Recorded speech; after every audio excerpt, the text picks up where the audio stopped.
All right. Good afternoon, everybody. We will call this City Commission Budget Workshop to order, please. Can I get a roll call? Mayor Grunder. Here. Vice Mayor Miller. Here. Commissioner Bloodsworth. Here. Commissioner Howell. Here. Commissioner Whites. Here. If you'll rise, please, I'll do the invocation pledge. Actually, Eric, would you do it for us tonight? Invocation? Yeah. Sure. Love to. Thank you. Lord, we just thank you for this time. We thank you for these 5 elected members who are serving this community. We just ask that you'd grant them wisdom. Help us tonight to make decisions that are in the best interests of our community. We just bless this time and thank you for it. In Jesus' name, amen. Amen. Yeah, way better than me. I pledge allegiance To the flag of the United States of America and to the republic for which it stands, one nation, under God, indivisible, with liberty and justice for all.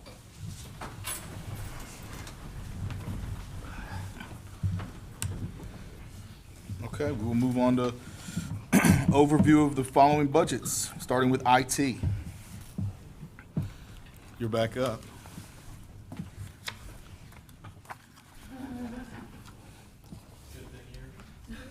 And this is why I'm important.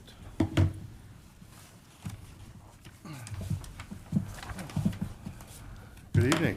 Good evening. I guess I'm just starting. Mark? I apologize. Yes, budget workshop, IT fire. Yeah. I could talk, yeah. Good evening, Mr. Mayor, Commissioners. Pleasure to be here. Super excited. I've got a couple extra slides. IT is one of those kind of out of sight, out of mind departments, so I figured I would talk about that first before we jump into the budget. My wife says every time I wear this vest, I look like an IT nerd, which I respond, that is my profession, so. Kind of what I'm going for. Yeah, so let's go to the, do I have a clicker? Oh, I do have a clicker, sweet. You can just advance if you want, if I'm not doing it, right? Oh, I need to push the arrow. So about us, we're unique in that we're not public facing. We don't serve the public, we serve your staff. We're foundational in that aspect that if you're not thinking about us, great, because everything's working the way it should be. And we, in a day in and day out, we protect quite a few workstations, 74 workstations, 16 servers, and 185 different network devices. That number's a little on the low end. I have a reference up there. I mentioned Lake City because network devices is how the city of Lake City was compromised very famously a couple years ago. That led to some major state statute changes and things. I don't know if anybody remembers that, where they were actually ransomed and the entire city was held ransom. All the records were deleted. That came through a phone. It was actually through a voice phone is the original attack vector. So it's part of the reason why every device here we treat as important and protect it. IT interacts and manages the relationships with about 35 different partner agencies and vendors. Everybody from security companies, Microsoft, Windstream, our local, we negotiate internet contracts on behalf of the city, partner agencies like Gainesville Police Department, the Sheriff's Office, things like that we have to interoperate with. To make you an IT expert in about 2 minutes, I'm going to teach you the CIA triad. So that is the confidentiality, integrity, and availability, and that's the core tenets of IT. So it's important to us that information in our systems that is confidential remain confidential. Not everything is public record. There's quite a bit that is confidential. Integrity would be that the data is not changed. So a practical example, we want to make sure that people aren't somehow able to change their utility bill. April needs to know that the data that came from the meter that makes it all the way to the billing system, the integrity is verified all the way through. And then availability, it's important to us that everything is usable and available. So those are our core tenets. We have quite a few regulations that we have to follow. Of course, you're all familiar with Florida Statute 119, public records. Part of our job is to support the clerk and all the departments in maintaining those public records because so much of our records are electronic now. Another one is PCI because we accept credit cards. That's the payment card industry. We have that regulation to contend with. HIPAA because EHRs over at the fire department, personnel records have HIPAA in them. CJIS, I know there's a couple sworn up there, so you guys already know what that acronym is, Criminal Justice Information Systems. That is for the police department. That's a really rigorous one because Florida Department of Law Enforcement actually comes physically here every 3 years, and they inspect cables. They're looking at your sometimes fire extinguishers near your server room, asking tough questions. It's a grueling process. We just went through it, Chief and his staff, and we did really well, thanks to them. And then Florida Statute 282, and I have highlighted that this is a new one because this is cybersecurity initiatives that the governor put in place a couple years ago, but in January they kicked in for cities under 25,000, which of course is us. So there are things that we now have to do as a city, such as adopting a cybersecurity framework, reporting that, and then complying with it.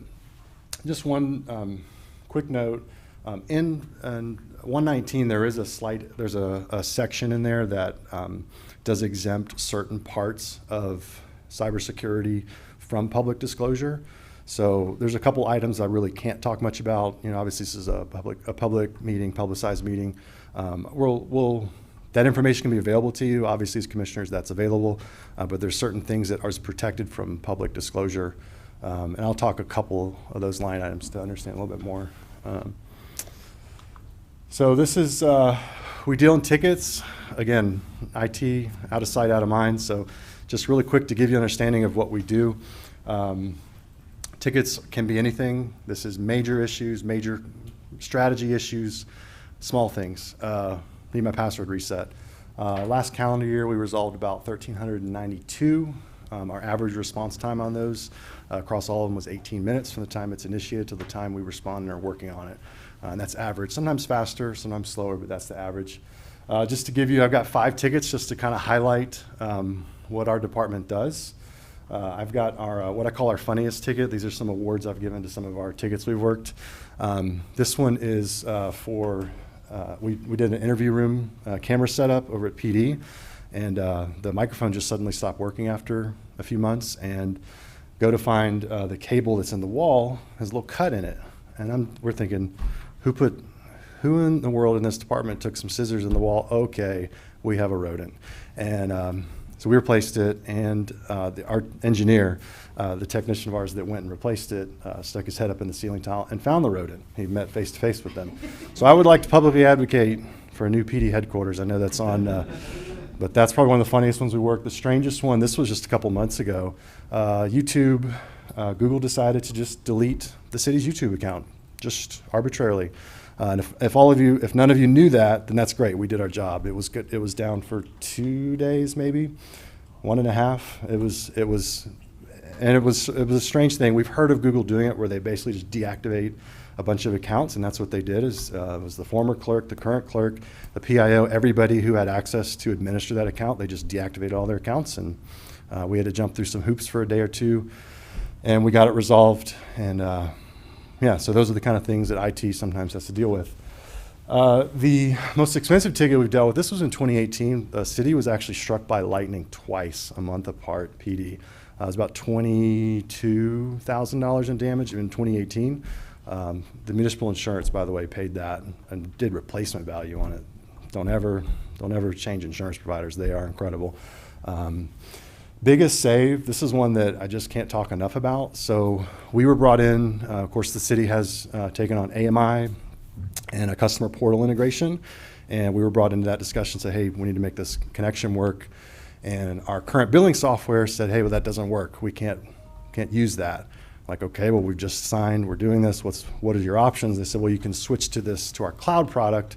Okay, what's that cost? It was about 6 figures, I think just under 6 figures one time, and then $50,000 annually, an annual increase, just to make that switch to that cloud system. And so we took a crack at it. We're like, no, I think we can make our current one work. We wrote that integration, and cost about $10,000 or so to write it, and we were able to build the AMI company. So the city didn't even pay for that. So huge win. It's just one of those behind-the-scenes wins that basically saved us about $350,000 over 5 years. The AMI integration's finished. It's been working for a while. April loves it. And it's literally no workflow changes from them. We have our existing software because the city owns that software, and then we just have to pay maintenance on it each year rather than switching to that cloud model where we're leasing it And of course, when you're leasing it, you're subject to those rate increases. So that really could be a low number. And then I have a grumble. I'm just going to grumble about it. This is a ticket that we generated some income, but another department is stealing that income. So I'm going to complain about it. It's kind of fun. I'm being funny, but there was a meeting with DOT where basically Chief Shepherd, they informed Chief Shepherd, hey, there's no traffic accidents in Ice Springs, which he said, yes, there is, and sent us on that sort of rabbit trail. We were able to get in contact with Signal 4, which is a UF organization that does the traffic analytics for the whole state, and just go from agency to agency, and we figured out which agency it was that wasn't getting our traffic data. And then from an IT perspective, it was actually 15 years ago. There was a broken connection before us, before Chief Shepherd's tenure. Got that fixed, and now accidents are being filed. And the reason I'm griping about it is because the city now receives revenue every time people go on and buy those copies, those accident reports. And IT generated the revenue, but police department's stealing it. So I just want that to be in the record. And so that's hopefully just a quick little snapshot in IT. Jumping into our budget, we have a pretty simple one. No personnel. This is a personnel-less department. It is funded through professional services through myself and our team of 9 people. That first line item, that's a fixed number. That is to support the entirety of the city. It's not divided out by department. That number is about $60,000 less this budget year than it was the previous year. It's fixed, so that number divided by 12 is what's paid every month. It doesn't go over that. The communication services, simply put, is any communication that occurs over a wire. That's how I would summarize it. Internet coming into the building, phone connections, things like that. Of course, I will grant if anybody wants to call me out on it, it's technically coming into the city through glass. Fiber optic is glass, so it's not a wire. So this is our internet. There's a couple of exceptions, like for example, maybe the internet at the sewer plant. That department's going to fund that specific internet. But all of the departments in the downtown metro, what I call the downtown complex, the 7 or 8 buildings kind of within this one block vicinity, are all networked together, and then we share 2 internets. So I would kind of equate it to like 2 Toyota level internets instead of 1 Cadillac, and that way they can fail over to one another. And of course, then the building department doesn't have an internet bill. The fire department does not have an internet bill. That's all funded through this line item. I have a note on here. We're waiting for the first round of bills to hit, but we just finished renegotiating with Windstream. I just finished that probably a month ago. We're expecting about $800 a month decrease there.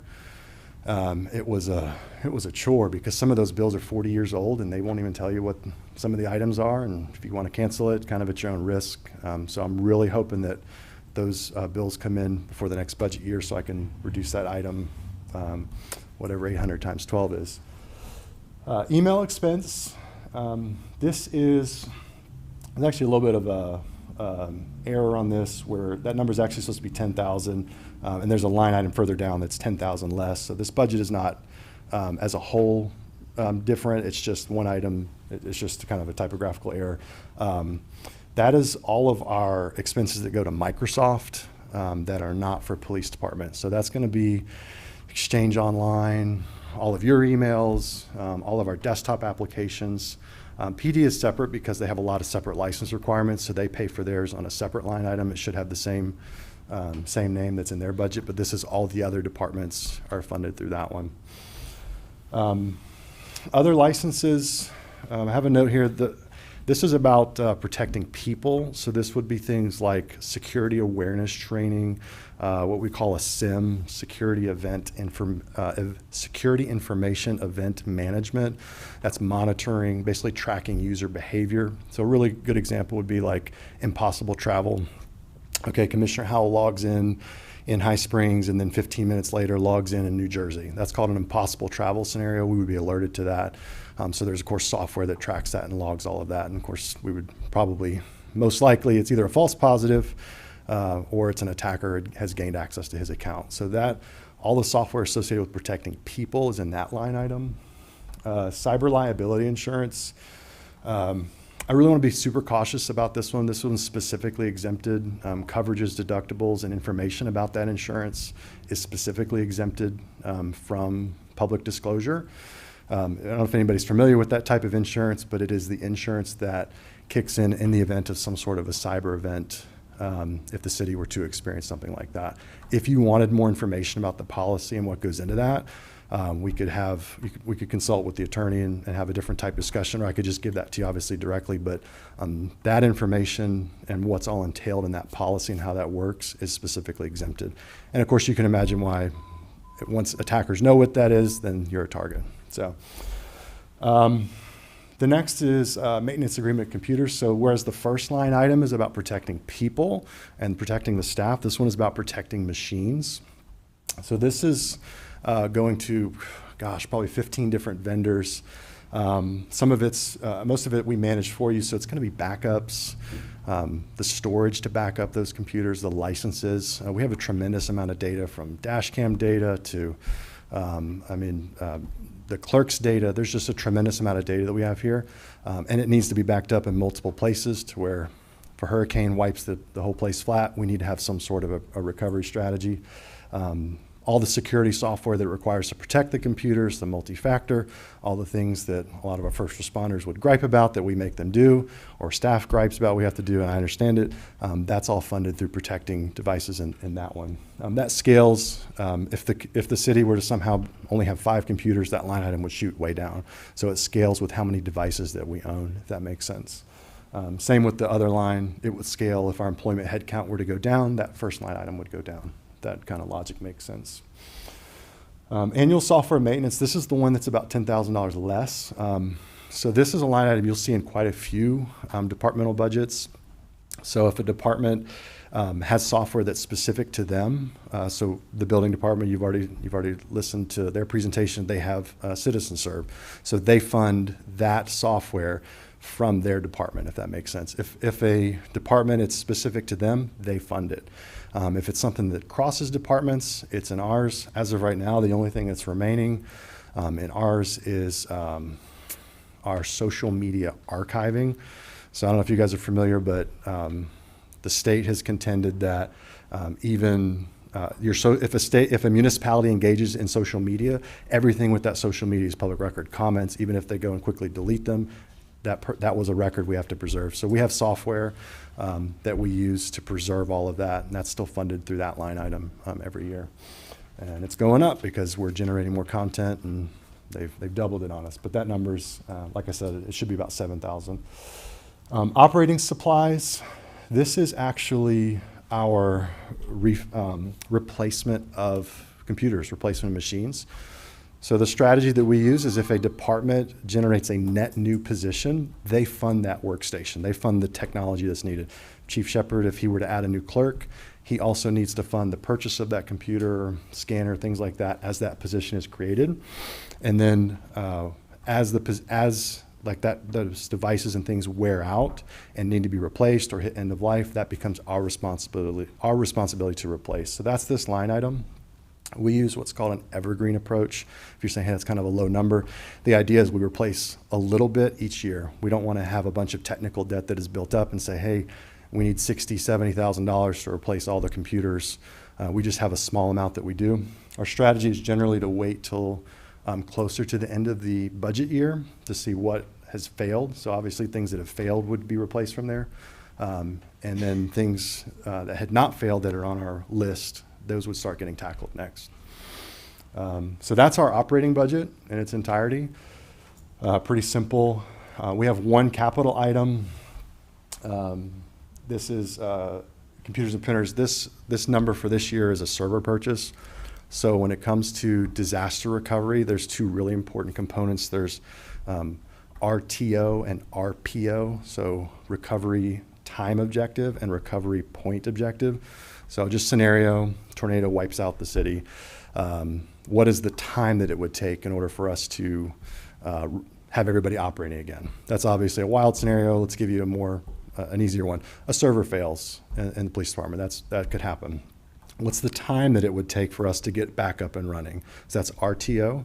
And then RPO is what's the point in time that you are restoring us to? So if I were to say I have a 1-day RTO, but a 2-week RPO, I'm going to have a lot of mad staff. I'm going to say, you're making us recreate 2 weeks of work. Right now we have a fantastic RPO. We can recover to an hour ago on a lot of items because we have hourly backups on a lot of things. It hasn't happened in a while, but we've had to do it. I remember a scenario where a previous finance director had done something and committed the wrong thing, and we were able to restore the entire thing 1 hour. I mean, like a huge amount of transactions, saved them like a week of work. So those are great. We're trying to, what we want to do this year is purchase, this is our current year, is to purchase an additional piece of hardware to decrease our RTO. Right now, I could recover from 10 minutes ago, but I need another piece of hardware to recover that too, if that makes sense. Right now, it would be ordering something and then waiting 2, 3, sometimes 4 days for that piece to come in. So again, what we're trying to do is our current server infrastructure, just have another piece that sits there and then balance across the two. And that's our single capital outlay item. So hope it didn't take too long. Happy to answer any questions. Talk about AI, which is what I figure what everybody wants to talk about. I'm kind of bored talking about it, but happy to discuss it. Do you have any questions or comments for Mr. May? Mr. Mayor, if I may, please, how does this total compare to last year's? Because it seems like we're going down. It's a lot less. Yeah. Yeah, and there's a couple ways we've achieved that. Professional services is down. Just that number is down. What you Right. pay us is just simply down. That's $60,000. There's a couple other pieces. Wireless used to be in our budget, and wireless has shifted to all of the departments. And this was kind of our point is that we want authority and responsibility to match. And so whereas departments were deciding what they determined what they needed wirelessly. I want to give somebody a phone. I want to give our entire department a phone, but then what would happen is IT would fund it. So now shifting that, it's helped quite a bit. And then we've also broken out a lot of these software costs. So we had like everybody's software was in our software maintenance renewal. But yes, like raw dollars, it's down, and also some of it was distributed to other departments to show their true cost more appropriately. But yes, absolutely, it's down. And we're spending almost 3 times as much to protect machines as protect people. I'm just saying. That's a Yeah. sad state of our world today. Yeah, and I should have said this at the beginning. When IT is down, we serve quite a few clients, and this is true across the board. When things aren't working, oftentimes the worst in people does come out. We figured that for every hour that we would be down just in the central city, I think it's like $1,100 an hour, something by all the people the salaries that it would affect, just the people who are working. That's not like all 90 employees, it's the people who would be working at that point in time. So we recognize that. And your staff is really fantastic, even when there's like total outages or weird outages that are another agency's responsibility, and we're literally calling them every hour. I mean, that's sometimes our protocol. We're just calling the state every hour on behalf of, or calling Windstream. We're just going to call them every hour. We can't fix the issue, but we can call them every hour. But I just want to commend your staff is really great. We don't get a lot of friction. We don't get a lot of heat from them during those times. So I want to make sure you hear that from us. That's good to hear. Thank you for that. Great. We think pretty highly of them as well. So before you go, would Yes, you sir. mind helping me get my computer up and running? Since I was in your office Yeah. a couple of weeks ago, now it's not even doing anything. Nothing at all? Can't get connected to the internet, so maybe you can fix that if you don't Yeah. mind before you I don't go. mind. Yeah, I really don't. think I that's appreciate it. maintenance I agreement thought type maybe he was stuff, making a right? joke. I'm happy to do that. I don't know if Happy. it's something my fingers are doing wrong, but we're not there. Yeah, happy. I No, can happy see a to do vein it. popping out. We might need to protect people and machines on this one. I appreciate if you can before you leave. Absolutely. Yeah, I Thank wouldn't you. mind at all. Yeah. It says it's waiting on y'all for some reason. I don't know. Huh. Yeah. Okay. I got 2 red dots down here. It says it's waiting on Emerald. Waiting. Oh, probably waiting to connect. I guess. I'll look at it. Yeah, if you, I really don't mind at all. Okay, good. Thank you. I gotta say, everything I've heard from staff and everything, and we ask around, I know I'm not the only commissioner that does, your staff is amazing and helpful and immediate on the job right away and kind, so. Thank you. I love the fact that we're able to support a company that's out of High Springs and does such a really good job, so thank you for that. Thank you. Now, this might be a question more so for PD, but I don't know if it falls under you all. The new TV show that we have on Facebook. Okay, because I was wondering, is it a way that can generate income for us? Can. Okay. It can. You have to have so many followers, and that's that's one of the things we're trying to get there with. If they need us to figure out how to make them more money, I'm happy to help them do that.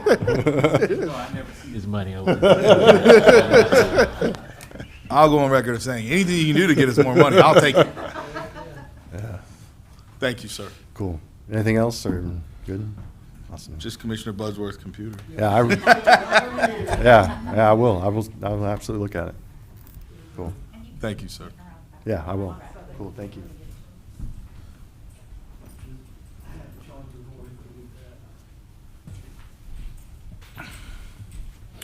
All right. Chief, you're up. Fire Department, sir.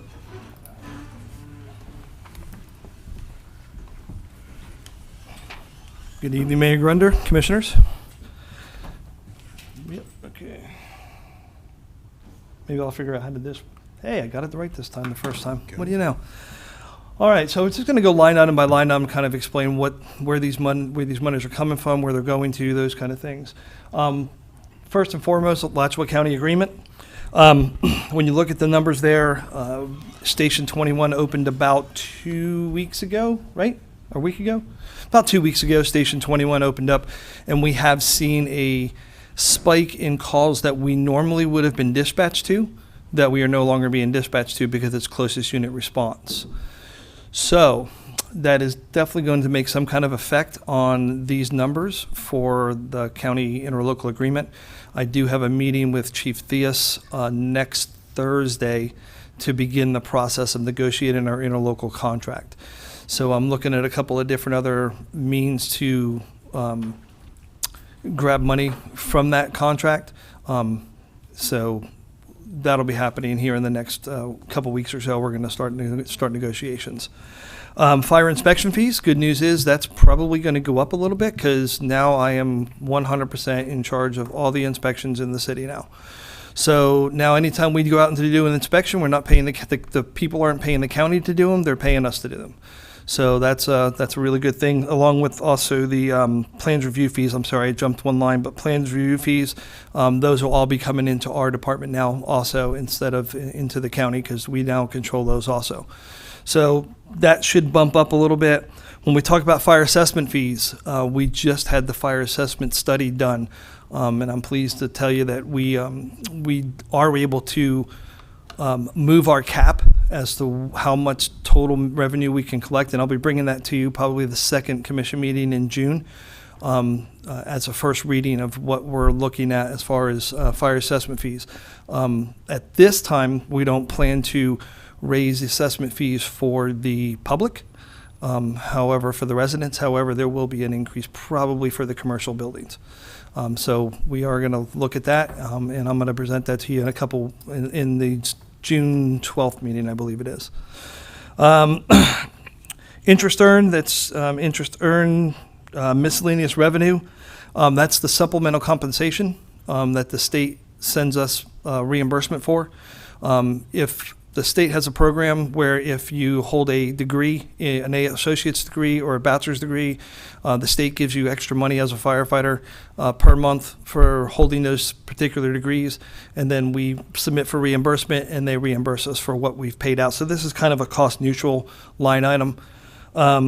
Sale of fixed assets, I believe we all know what that 740 was for, the heavy rescue.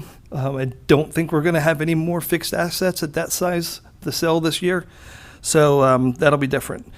Transfer into the general fund, we're all familiar with that, and the ARPA money for the new medium duty rescue that we agreed upon earlier or late last year. Okay. Volunteer stipend, we do have currently 2 volunteers. This stipend is for a per call type reimbursement for when they come to a particular call. We reimburse them for that call. The only one that's actually accepting the reimbursement is George. George Tatum, he's one of our volunteers. Our other volunteer, Brian Langston, I think most people in the room know him. He's pretty much doing the volunteer stuff for free for us. But they are tremendous assets when it comes to scene control and things like that. They help us with rehab and all kind of things. So they've been very, very good assets, and I would welcome more if we could get them. Salaries are salaries. Overtime. We suspect we're going to need a bump in our overtime budget for this coming year, because when we do a minimum manning of 4, we only have 5 on duty. So if more than one person takes off, it triggers overtime, unless I can staff that with part-time personnel. I do have part-time personnel worked into my salaries. So currently we have 4 part-time personnel, 2 EMTs and 2 medics.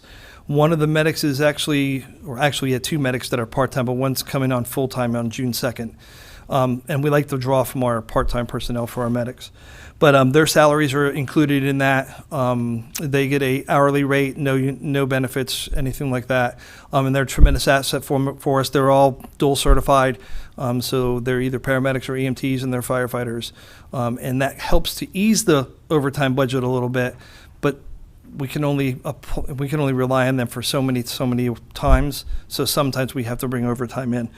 Medicare and FICA, retirement, life insurance and health insurance, workers' comp, and unemployment. Those are all kind of things that we really don't have much control over. So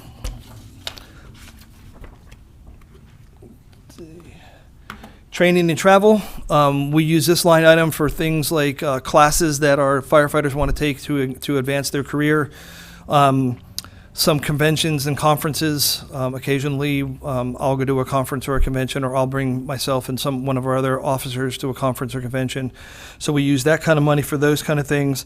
We're a little low this year. We'll probably see an increase in that budget line item for next year, because I'm strongly encouraging my employees to go back to school, get higher education, increase their knowledge of the fire service.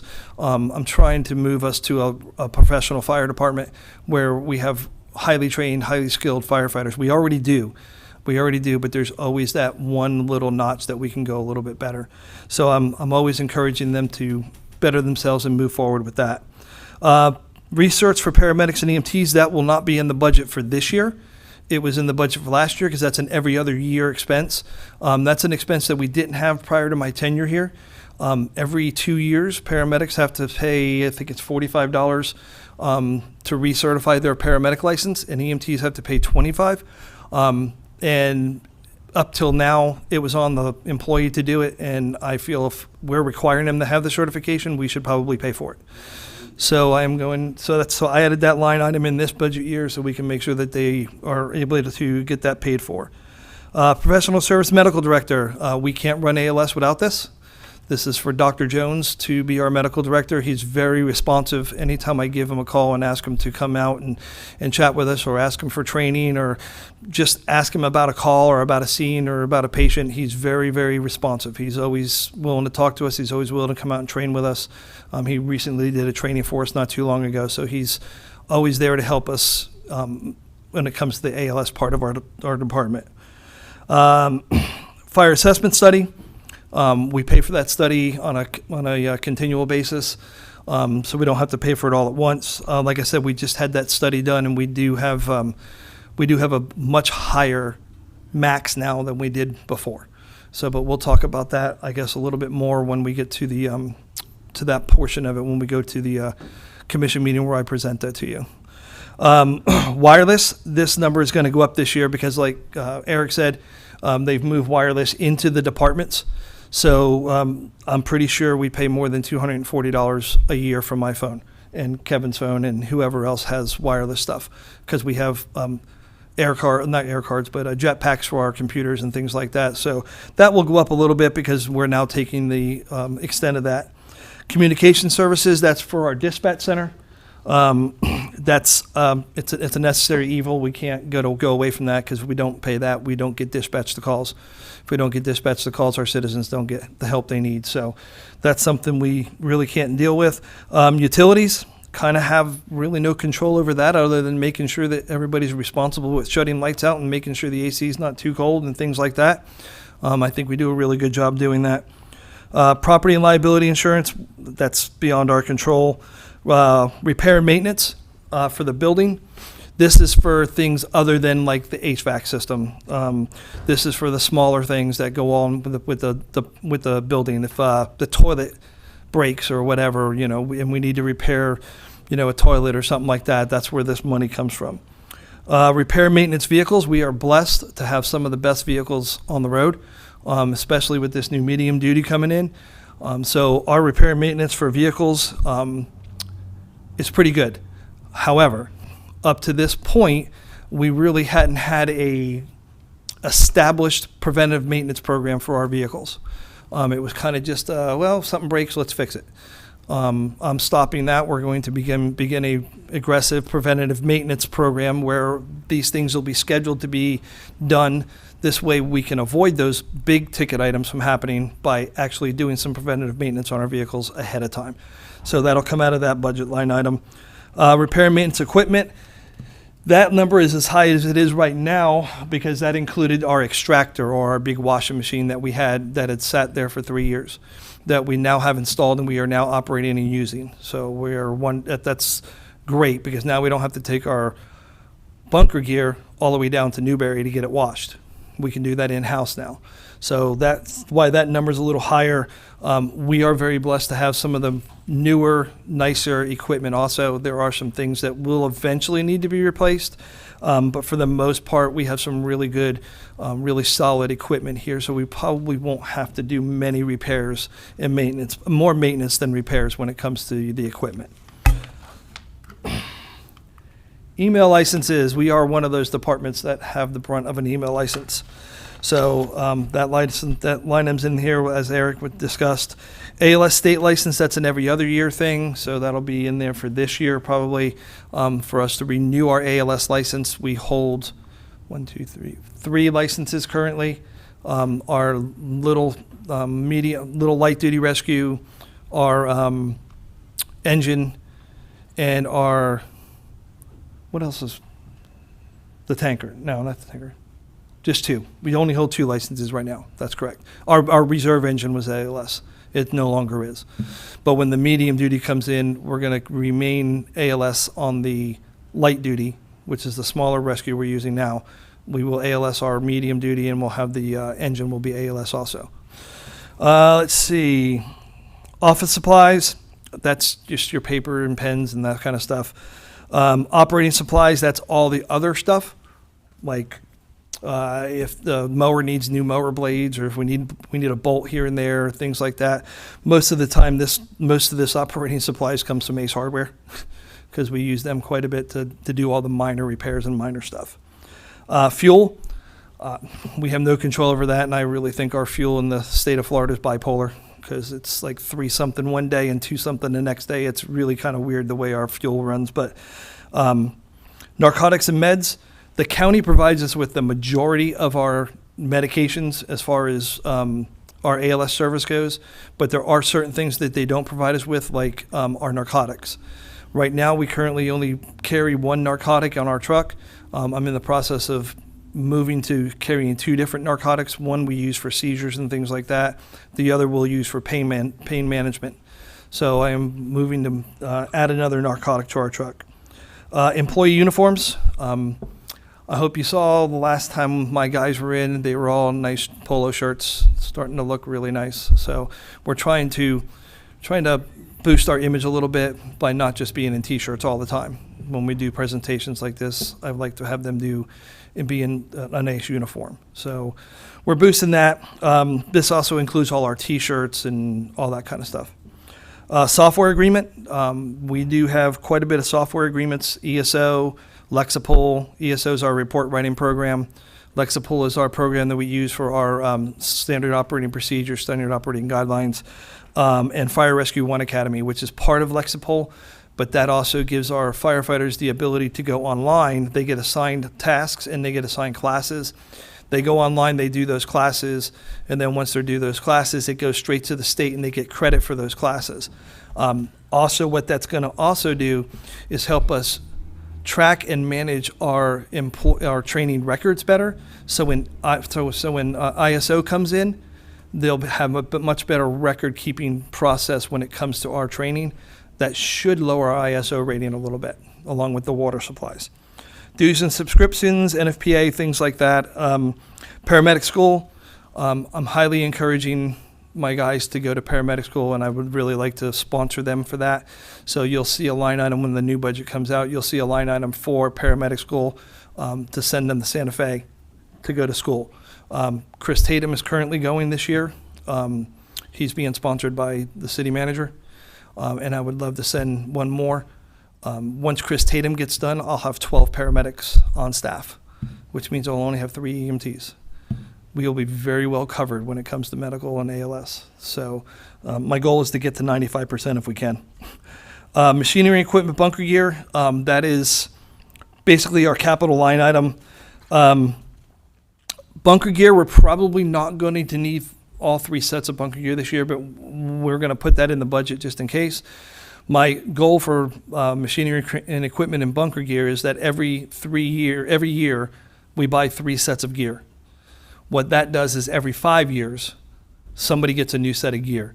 The gear is only has a shelf life of 10 years. So once it reaches that 10-year mark, we're not supposed to use that gear for structural firefighting. So if I can get 3 sets a year, every 5 years, somebody will get a brand new set of gear, and there'll never be an expired gear again. So that's a goal there. That's a safety issue for me.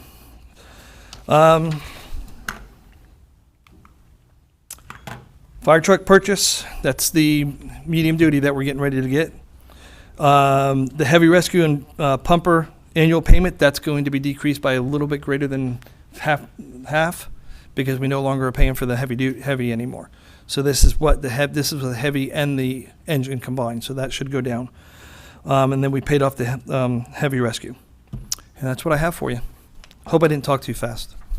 I tend to talk a little fast sometimes. Thank you, Chief. Yes, sir. Any commissioners have any questions? I don't have a question, Mr. Mayor. I just have a comment. I did a little bit of quick arithmetic, and between, things that are completely out of your control, it's almost $750,000, $750,000 for retirement, health insurance, property liability, workers' comp.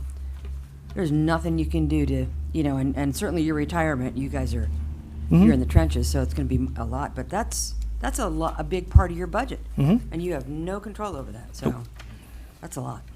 Thank you.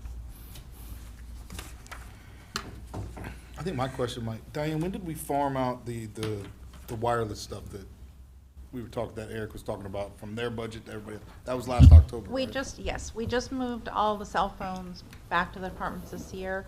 One of the things that we found is departments didn't really know what they had because they weren't getting the bill, and if you looked at our Verizon bill, it's this thick and I've seen it's a it. mess. So yeah, you've signed that check. You've seen Grace has spent quite a bit of time digging through, cleaning up, working with them to get a better report and to make sure what we're paying for is what we actually have and use. So now that those are within the departments, we'll have better management of those so that each of the directors can really see what they have and make sure it's what they need. Because when it's all just in one lump in IT, nobody really is monitoring it. So, but yeah, that's a new thing this year, and we're working through that right now. Okay, perfect. Thank you. Mr. Mayor, I have a question. Yes, sir. Chief, do we have any special maintenance that has to be done on the trucks, or is it just typical everyday type maintenance? I was just curious if there's some specialty There is. that has to be done on the equipment. There is. On our pumper and our tanker, that has to be pump tested annually every year. The ladders on both of those trucks have to be annually tested every year. Other than that, it's like preventive maintenance. Actually, our pump on our brush truck also has to be tested So those every are year. specialized testing? Yeah, those are specialized testing. We just had our engine pump tested, and it was a little under $600, correct?